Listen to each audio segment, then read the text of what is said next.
Hey gang, this episode of Uncle Josh's True Scary Stories is brought to you by 3D Comics in Lancaster, New York. If you are a serious comic book collector, just starting out your collection, or maybe you're just a casual reader, then you have to check out 3D Comics in Lancaster, New York. From graded comics, custom art lithographs, limited edition prints and statues, 3D Comics is a must-see for the serious enthusiast, but the laid-back atmosphere is perfect for anyone with a love for comic books and more. They also specialize in custom art Funko Pops, taking regular Funko Pops and having a team of artists do original art on the boxes. Each comes with a certificate of authenticity.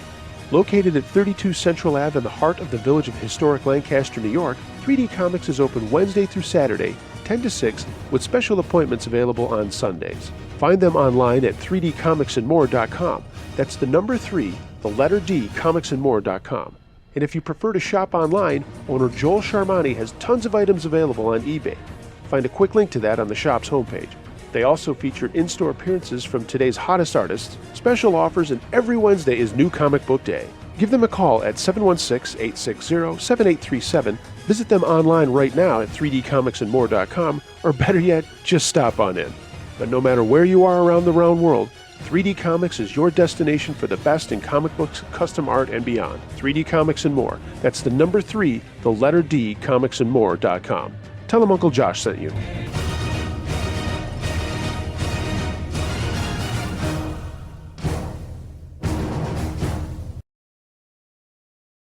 Hey, Campfire crew. Let's get it on.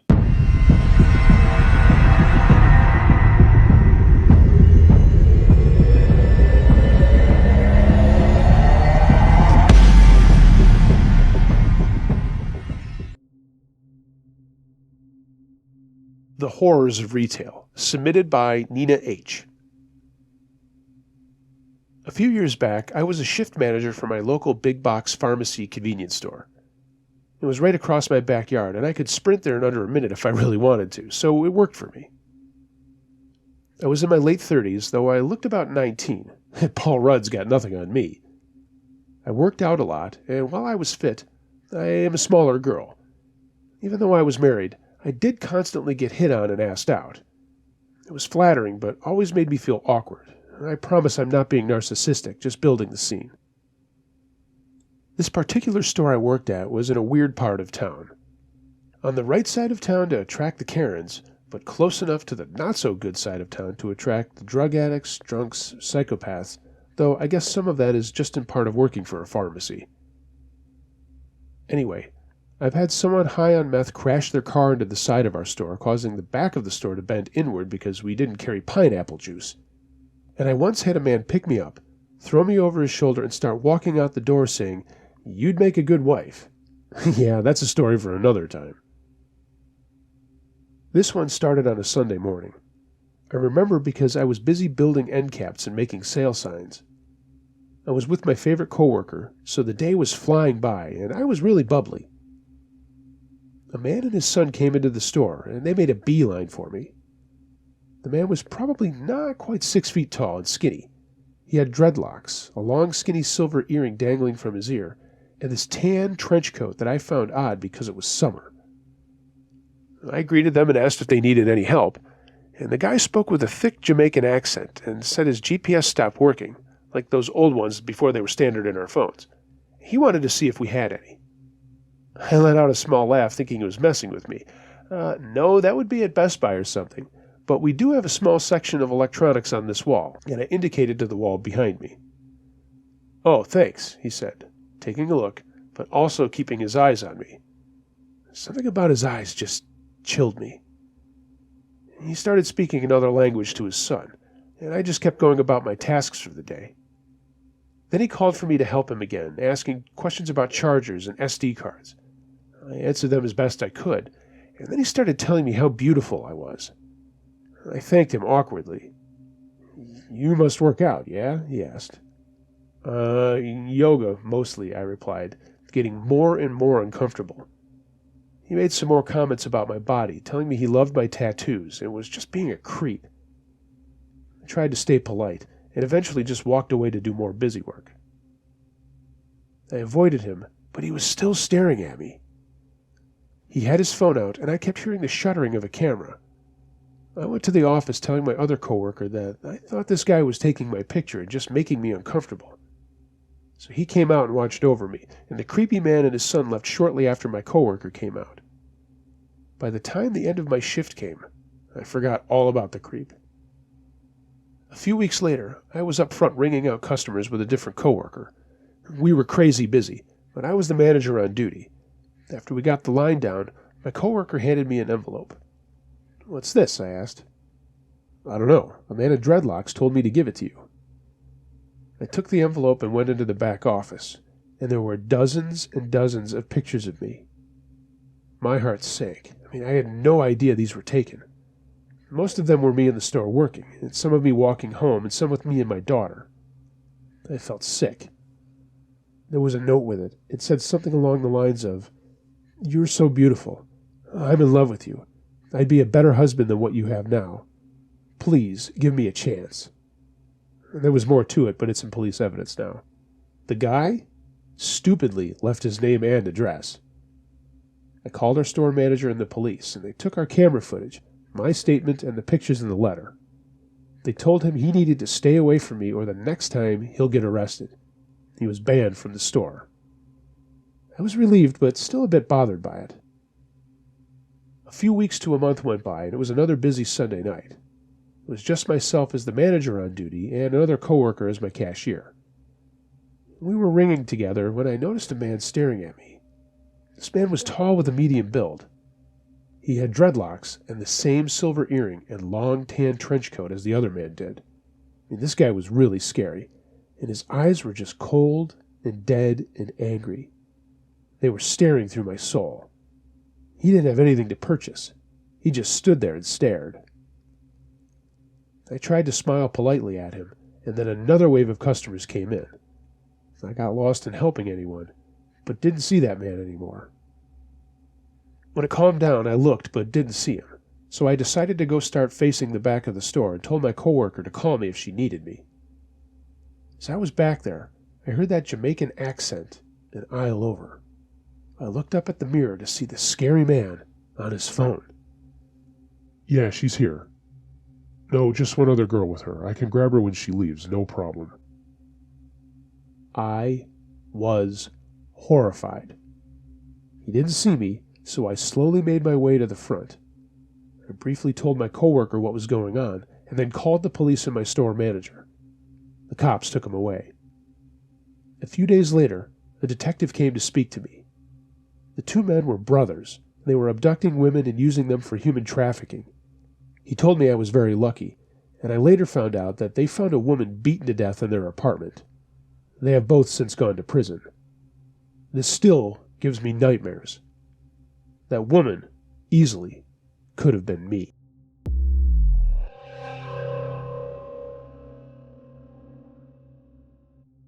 Ghost in the Mall, submitted by Andrea. I know you just did a ghost show, but I seriously think the mall store I worked in was haunted or something, even for a short time. If that's even possible. I'd worked at a trendy shop in my hometown mall since high school and stayed through college. And during the holiday months when I was home, I took on extra hours for the obvious perks of extra cash. My shifts were usually 4 to midnight. The mall always stayed open till 10 between Thanksgiving and Christmas, so 2 of us would stay longer to fold and face all the stuff that had been handled by customers. For those not in the know, it's called recovering, and we were required to stay until it was done. Those hours were pretty fun. Other people were in other stores doing the same thing, but we were getting time and a half with the promise of 2 flex days off when we wanted them. It wasn't a chain rule, but my boss was cool like that. It was the week before Christmas when Hannah and I noticed something strange.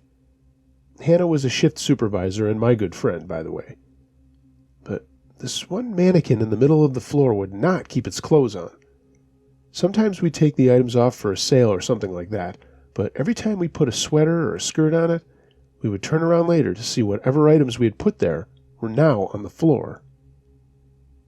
At first we blamed it on whoever dressed it down, but it kept happening that night whenever we weren't looking. I said maybe there's a draft, but we both knew that was a lame excuse. Some friends from the bath shop next door came over at the end of the night, and we were telling them about it. They said we were probably both just tired, but we were still wondering why it was happening because we did know it was happening. It was midnight, and Hannah rolled the security cage down, and we left. The next day, we both got a text from the manager at 7:30 asking us why we put one of the floor mannequins right at the front of the store in the main aisle. I didn't see the text before I saw Hannah's to me with 4 question marks. We didn't do that, and we both responded to my manager that we left everything fully recovered. She said we'd talk about it when we came in for our shift. Nothing strange like that happened during the day hours, but Hannah and I kept looking at that thing during our shift. Our boss just said we were probably tired too, and probably forgot what we did. No big deal. She just wanted to know. Well, I think we'd know that we did something like that, tired or not tired. Hannah checked the security camera, and it wasn't in the front when we left, but between 4 and 5, there it was. Hannah showed our manager that before she left, and why she hadn't checked it herself is beyond me. She had nothing to say. That night, we started recovery after mall hours and had no problem with the mannequin. It kept its wardrobe up, and it didn't move around on its own. But we kept hearing noises from our back room. It sounded like boxes of merch moving around. So we went back there, and a stack of our gift boxes had been strewn around the room, like someone had picked them up loosely and just tossed them everywhere. I said they must have just fallen off a shelf, but Hannah knew that wasn't true, as they were stored in large bins on the floor. The rest of the night, the same thing would happen with other items back there, and this time we took pictures of everything and texted our boss. Every time we heard something, we ran back there, but we never caught anything happening in the act. At this point, we knew something was up, and my manager called us to see what was really going on. Our friend from the bath shop had come over to ask us something, and we all heard more sounds from the back room. And this time we even had someone else verify with our boss that something had happened. She said to just finish with the store, go home, and she'd look into things the next day, and then she let the openers know that there might be some extra straightening back there when they got in. There was a camera back there, too, to discourage workers from having sticky fingers, but every time something fell, it was never on the camera. All was well, then stuff was everywhere. Nothing flying through the air or anything. Hannah and I were very spooked.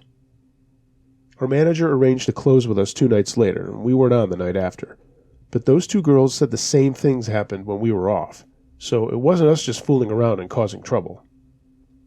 The last night anything happened was the night our manager worked with us recovering the store.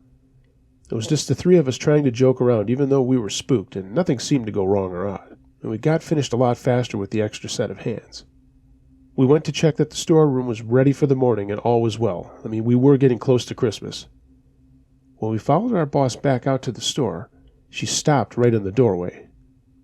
The door swung inward, and right in front of it between it and the registers was that freaking mannequin. My manager gave out a scream, and it made Hannah and I jump and shriek a little. Then she just put her hand out to it and pushed it backwards.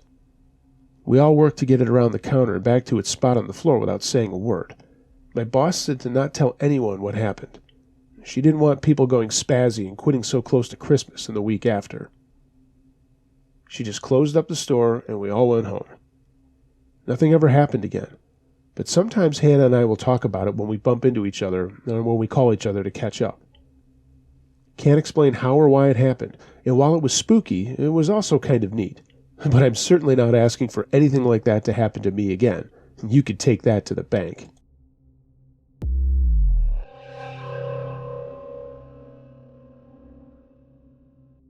A guitar story, submitted by Better Than You.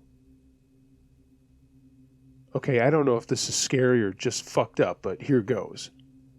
I've been playing guitar since I was 5.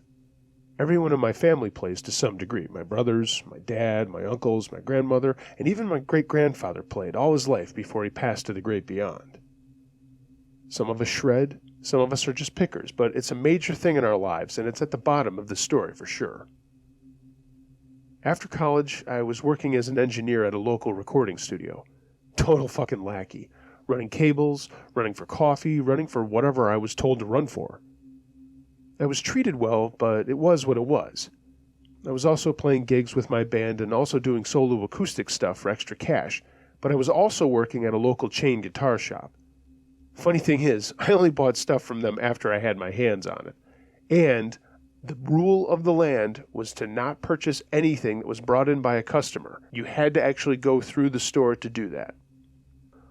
One day, a slow weekday, this guy I knew had been in there once or twice came around with a sweet-ass Preston acoustic. I know most people don't know what I'm talking about, but this is a guitar that's at least $6,000 or $7,000. It was a custom build, and my first question was, why are you bringing this here? I mean, we had some high-end guitars like Taylor's, Martin's, Takamini's, but nothing like this. I immediately said, bruh, if you need service, you need to find a luthier.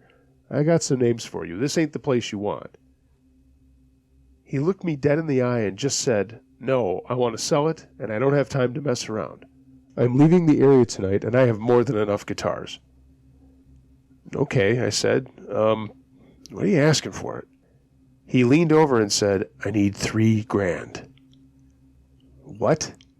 $3,000 for a guitar that was double or triple that cost? I looked it over, played it with his permission, and then said, I tell you what, I'm not supposed to do this. I'll give you $3,500, but not here. I'll buy it straight from you, straight cash. He said, when? And I said, as soon as I got out of work. He looked at me for a long minute and then said, okay. And we made a meet for later that day, and I was stoked as all hell if this went through. It did go through. We met in a supermarket parking lot. I checked it over one more time and then doled out the Benjamins. 15 minutes later, I was back home going over it again. Nothing needed to be done. The strings were new, the neck was straight as an arrow, no warping, no cracking, the frets were smooth as silk, and the action was really spot on. I mean, I couldn't believe it, and I posted pictures on Facebook and Twitter. I had plans to play an outdoor cafe and was ready to put this thing to good use, but like all good things, it seems like there's always something bad to go along. I took it to the studio and had it locked up in the safe with 2 of my other guitars. 3 days later, I was at work, and in comes the same guy and says he wants his guitar back, and that it wasn't really his, it was his brother's, and he needs to have it back. I said, dude, no way. We had a deal, you got your cash, and I'm sorry, it's not for sale. Guy went apeshit and started yelling. He had this crazy look in his eye and was sweating like a fat guy who just ran a mile. I told him to calm down, but I wasn't giving up the guitar, and he should have thought about it before doing what he did. He looked at me, kicked our display case, and told me I was an asshole and he'd be back. Whatever, I thought. He knew what he was doing, and I told him it was worth more than he wanted. So tough shit. Later that day, he's back with another guy. He told me it was his brother, and the guy was not friendly at all. I mean, total hard-ass, and he made me nervous. Thank God my manager was standing right there with me because they started yelling straight off that they wanted their guitar back. My manager, Ross, told them to calm down and asked what was going on. And when they told him about our deal, he frowned at me first, knowing I was kind of breaking store rules. But when the 2 started swearing and carrying on, he told them to leave, that this wasn't a store issue, and if they stayed, he was calling the cops. The brother stopped talking, but he just pointed his finger right in my face and said nothing. They backed up and they left. Oh yeah, I got more than a stern talking to from my manager about the deal, but by the end of the conversation, he laughed and said, only $3,500? Jesus Christ, did you get lucky? He told me to never do it again, that it was grounds for dismissal, and that was my only get-out-of-jail-free card. But it didn't end there. When I got back to my house, I saw that someone had broken in the back door from my deck. The crazy thing was that nothing inside was broken or smashed, and all of my guitar cases were open and strewn around, electric and acoustic. I have over 20 guitars, by the way. That night, I couldn't sleep. I got up and went to the fridge in the dark for something to drink and looked out my kitchen window. I almost shit my pants. Those 2 guys were standing right there, holding up 2 knives and pointing at me. They smashed the window and started to climb in, and stupidly I forgot to lock the back door. So one of them came in, I think it was the brother, and before I knew it, they were beating the shit out of me. They taped me up and left me on the floor and kept yelling for the guitar. They went through my house again while I was laying on the floor bleeding, and then something must have startled them because they left and they told me I'd better get the guitar back to them by tomorrow or they'd kill me. It took me about 3.5 hours, but finally I worked out of the tape that they had taped me up with. I went around the house and nothing was taken, nothing was trashed. Of course, I immediately called the cops who came out and saw all the damage and blood on the floor. But again, all I could do was make a report. I mean, I had no idea who these guys were. As for my guitar, well, it was at the studio I worked at and also locked in a cabinet. I called my pal Stuss, who actually owned that studio space, and I asked if anyone had been out there. And he said no, and asked why, and I just said I'll be right over. When I got there, I used my key to get in, and he showed up right after. I got my guitar from the cabinet where I stored 2 others, my 2 most valuable possessions, outside of the Preston, a 1972 Gibson Les Paul Custom and a Gibson J180. All of them were fine, and I told Stuss what had been going down. That's when the front bell rang. It's a doorbell, as the studio is always locked regardless if anyone is inside working or not. We both went to the door, and there's the guy and his brother. Apparently, they'd been following me around. Through the glass door, they were screaming about the guitar, that they wanted it back and would pay me $1,000 more than what I paid. I said, no way. The deal was the deal, and that was it. They got even more pissed and started hitting the door, and Stuss called the cops. They stayed for a few more minutes screaming at us and then ran to a car and peeled off. Of course, the cops showed up, and after telling them what had happened, they said they'd be on the lookout for the guys and to make sure we called if anything else happened. This, of course, is after they referenced the call that I had already made that day. Stuss and I went back inside, and he said to get that thing out. I want to look at it. I did. He played it for a minute and then wondered aloud why these guys wanted it back so bad. While he was doing that, I happened to be fiddling with the liner of the case, and we found out why right then and there.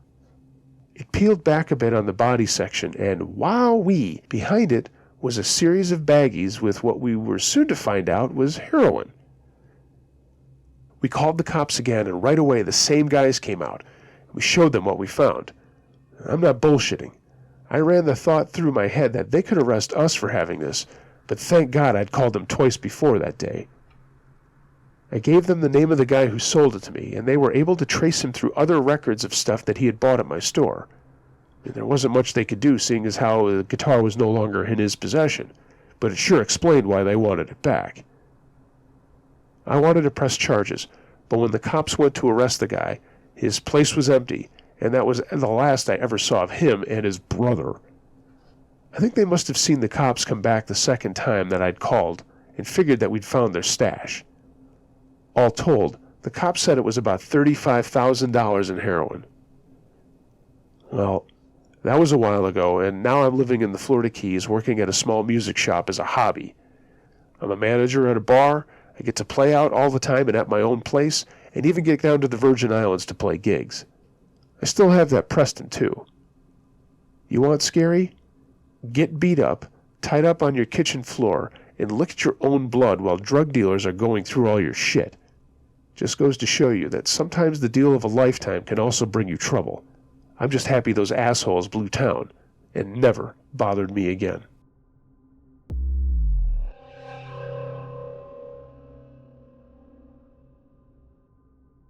Never Walk Alone, submitted by Nina H. I started working at a local big box store. I'll call it Small Smart. I was 17. I'd been moved up in my class a year when I was in 8th grade, so while many of my friends had another year of school to go, I was already in college. I was a very hard worker and wanted to and did graduate with a bachelor's and master's at the same time. But at the same time, I wanted to earn some cash, so I worked and went to a local community college to avoid paying for 4 years at a university. I know that has nothing to do with this story, but I highly suggest this method for anyone wanting to further their education. 3 degrees, only 1 student loan, scholarships, and paid for it all of myself. So while I was in community college, I was working evenings and weekends. My manager was a good guy despite the job being annoying at times. He always wanted us female workers to park as close to the entrances as we could, and made sure we either went out in groups or there was a male present when we went home. Not that I'm a delicate flower that needs protecting, but it does help deter criminals from messing with you. For the most part. So, on this one afternoon I was running late and couldn't get a spot close to the doors. I just took a space and ran in, trying to be as close to on time as I could. The shift was the usual, me straightening out product on the shelves that stupid people either rummaged through or thoughtlessly set down on the floor, or took to another aisle and decided not to buy and left it there. I mean, you'd think these jerks would really put stuff back. But no, everyone knows these stores are havens for scumbags that just don't care. As my shift was ending, my brain was on a school assignment I had to finish when I got home. It had been a long day in class and then my work. I just simply forgot to check with anyone as they were heading home and went for my car. About halfway to it, it dawned on me that what I was doing, but I figured, oh well, I'm almost there. What's the worst thing that could happen? I mean, I never even noticed the woman walking over to me as I was walking along. By now, the lot was pretty dead, so I didn't have my head on a swivel. And I think I kind of jumped when she called out, "Excuse me, can you help me?" I stopped and looked around, wondering if the woman was indeed speaking to me. And she was. She was now walking quickly up to me. I asked her what I could help her with. She was shaking all over. She said her boyfriend had gotten into a fight with her and left her there, and she needed a ride. So I quickly made up some excuse why I couldn't give her a ride, and noticed that she was now staring at my purse. I told her there was a phone in the building. Wow, remember payphones? And then I fished in my pocket for a quarter. She kept shaking her head and walking towards me, and still staring at my bag. I was now instinctively walking backwards as she kept saying, "I need a ride. Can you give me a ride?" I held up the quarter, told her to use the phone and call a cab or a friend or something, but that's all I could do to help her. I was almost at my car, and she kept walking towards me. "I need a ride. Give me a ride." She was getting louder, and I could see this crazy look on her face as she got within about 5 feet of me. I bumped into the front of my car, and then spun around and unlocked the door and shut it as fast as I could. I remember fumbling with the lock just like a bad, scary movie scene. This woman was now right in my window, slapping the glass and screaming that she needed a ride. I was now shaking as much as her, just trying to start my car. She then said, "Look, I'll take the quarter. Roll down the window. Give me the quarter." I'm not going to pretend I'm street smart, but I'm not stupid either. No effing way I was rolling down my window. The woman started really hitting the window as I got the car started and then blasted the horn. She jumped back and threw something at my window and then ran to a black minivan that I hadn't even noticed, and she jumped in. The van sped off, and I sat there catching my breath. My manager had just come out and heard me lay on the horn and ran over to see if I was okay. I rolled down the window and told him what had happened. He scolded me for walking by myself, but then bent down to pick up something off the ground. It was a spoon and needle taped together, the thing the woman had thrown at me. He looked around for the minivan, but it was long gone. He told me he would follow me home to make sure nothing else happened, and I got there safely. And I shudder to think what would have happened if things hadn't played out that way. Would she have just robbed me? Could she have stuck me with that needle? I mean, what if she tried to pull me into that van? I'm glad nothing like that did happen, but I promised my manager, and more importantly myself, that I would never, ever walk to my car alone again at night. I highly suggest any other female out there.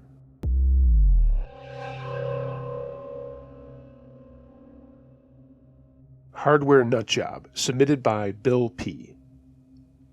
This COVID shit is for the birds, and I'd like to stay home and be safe, but I have to support my kids, so hi-ho, it's off to work I go. This in no way means I hate my job. I mean, work is work, but all this shit going on has really messed people up. A bad day for me used to be handling a guy who was just mad that we were out of whatever he needed, but people are downright rude and pretty scary sometimes. I'm a big dude, 6'4", 245. I lift, I'm a paid sparring partner at my gym, and I dabble in mixed martial arts. I don't scare easily. I do, only when my kids do crazy shit on their skateboards and bikes. Then my heart is in my throat. At any rate, I was doing my thing a couple of weeks back, and our store has the no mask, no service policy. I I noticed this guy walk in, and he was clearly pissed off. And of course, this pissed off guy wasn't wearing a mask. He went over to the customer service desk and started screaming about something, and I mean fucking loud. I was 3 aisles down, and I could hear him over the regular store noise after I'd walked away and let customer service handle him.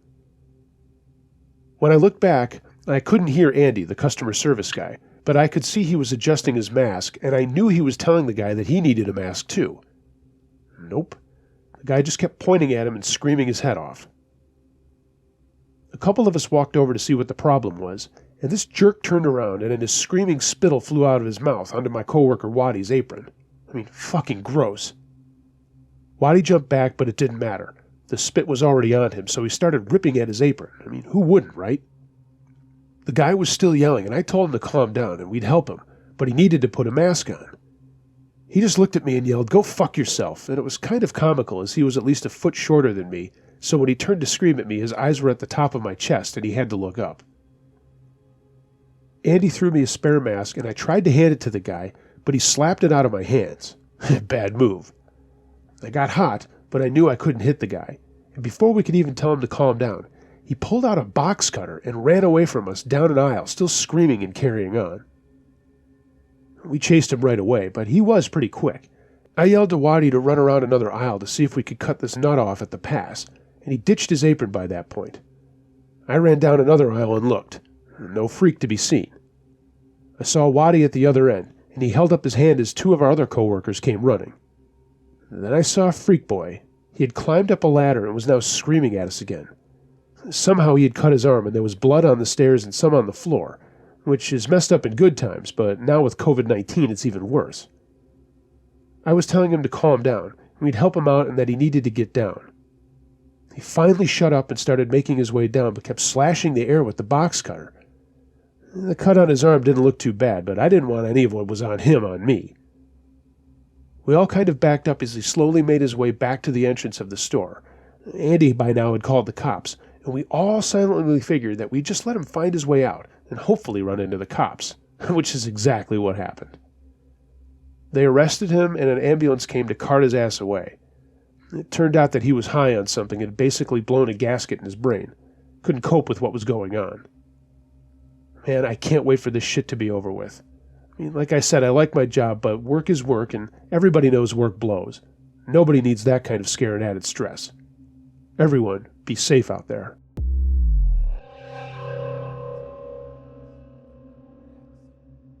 My Mall Security Story, submitted by Gary C. I always wanted to be a cop. My dad was, my uncle was, 2 of my older cousins were too. It can be a thankless job, but it can be a great job too. You gotta have the right attitude. I'm not making any of this political, and I hope no one else does either. My first experience in law enforcement was as a mall security guard on the overnight shift. It wasn't the hardest thing in the world, and there were 2 of us. It was kind of spooky being in there with just the 2 of us, and sometimes it was just one while the other drove the perimeter in a truck to make sure things were on the up and up on the outside. And most of the time, it was fucking boring. Walk around, check open places like the food court and restrooms, get to the other end of the mall, and do it over on the way back from where you came. There was a pair of cleaners, but they didn't always work overnight. Back then, you could still smoke inside, so sometimes my partner Booker and I would take an opposite end of the mall, meet at the food court, and then stop for a smoke and then continue on our walks. When one of us was out in the truck, the other would be in our guard station watching the cameras and usually eating lunch.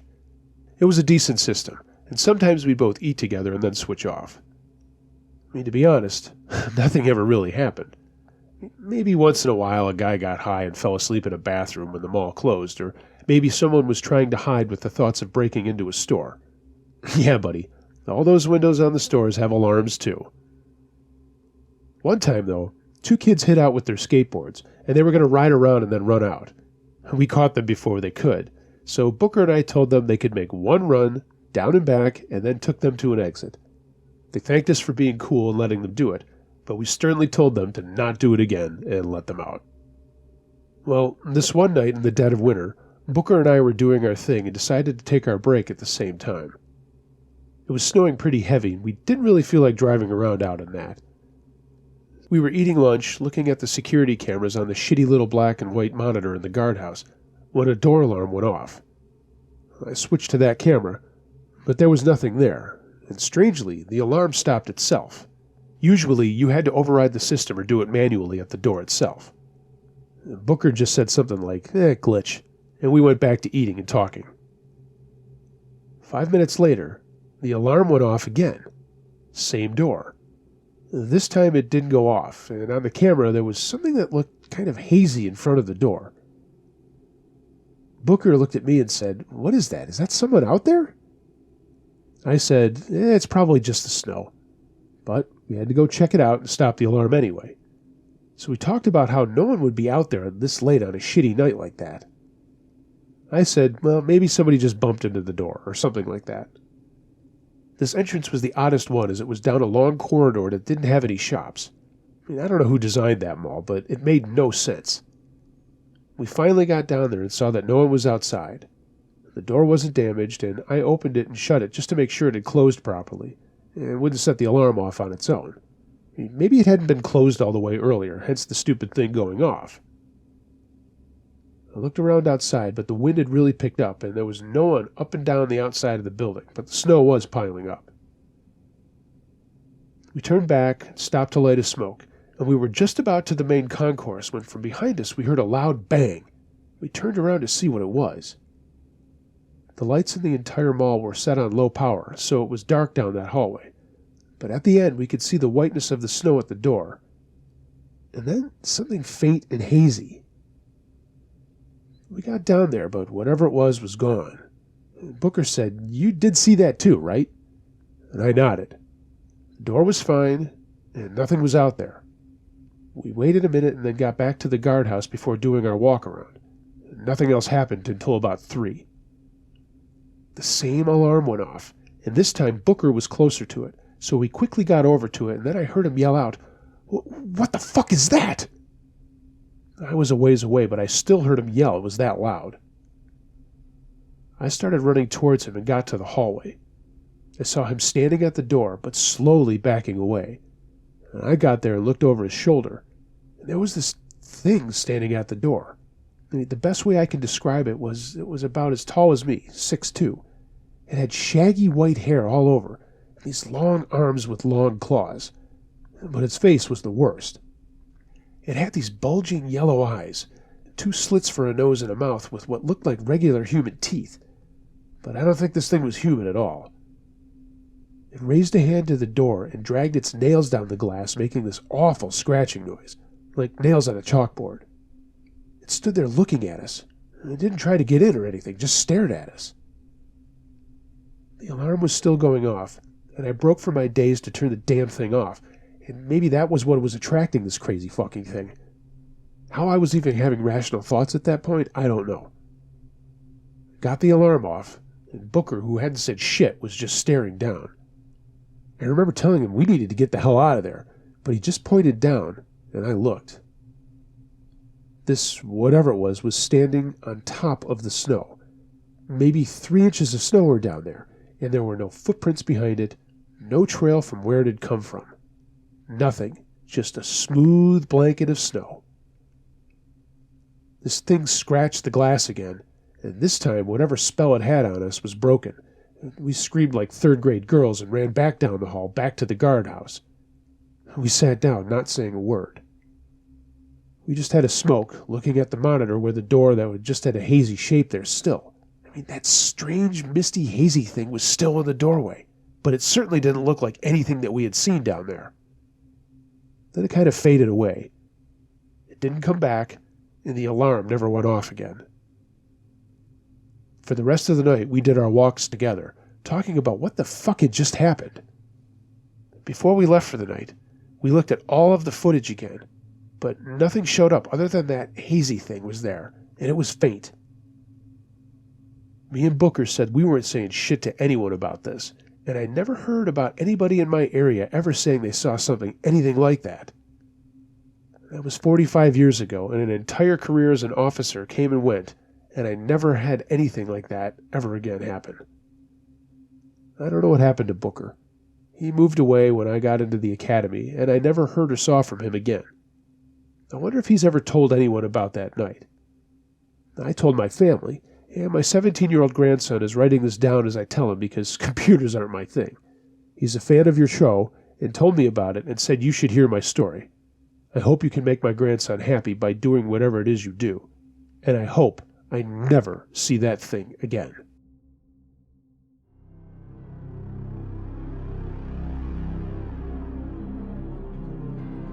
Hey gang, thanks for listening to Uncle Josh's True Scary Stories. If you have a scary story of any nature that you would like to hear narrated on my channel, email unclejoshtruescarystories@gmail.com. I read them all. Please like, share, and comment on this video. And of course, you can always follow me on social media, even though I'm really bad at it. All the links for that are in the description below. If you'd like to take it a step further and support this channel, you can find me on Patreon. A link is also available. Much more to come down the line here, and I'm trying to catch up as I obviously was away for a couple of weeks there. It's not too early to actually start asking for your scary Halloween stories, as I love putting together the Halloween specials. So I'm going to throw that out there right now. If you've got a creepy story that happened on Halloween or around that time, I would love to have it put together well in advance of Halloween because I know how much you guys really like Halloween stories. Everyone, be excellent to each other.